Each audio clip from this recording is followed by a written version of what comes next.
anh sẽ trên đầu. Khi ai má em hay hay, em nói em say điên đà, quay lại gần hôn anh đi, lại gần hôn anh sẽ để mặt trời,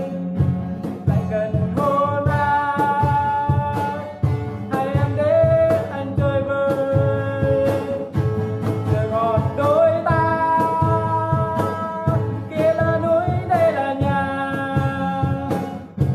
giờ còn đôi ta, em có muốn đi thật xa,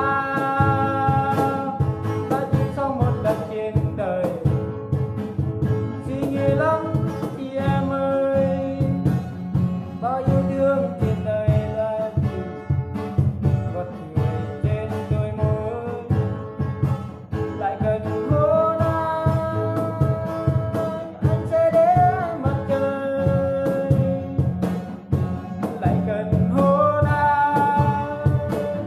hay anh để anh chơi vơi, giờ còn đôi ta, kia là núi đây là nhà.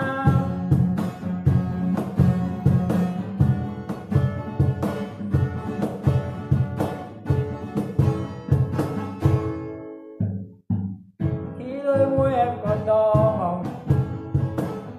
em hay nói em yêu anh, khi đôi môi em trong hơi thở,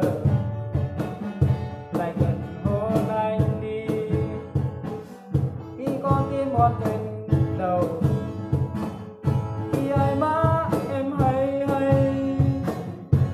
em nói em say điên đà, quay lại gần hôn anh đi, lại gần hôn anh sẽ để mặt trời, lại gần hôn hay em để anh chơi vơi, giờ còn đôi ta, kia là núi đây là nhà, giờ còn đôi ta, em có muốn đi thật xa, ta chỉ sống một lần trên đời, suy nghĩ lắm thì em ơi, bao yêu thương trên đời là vị ngọt trên đôi môi, lại gần hôn anh sẽ đến mặt trời,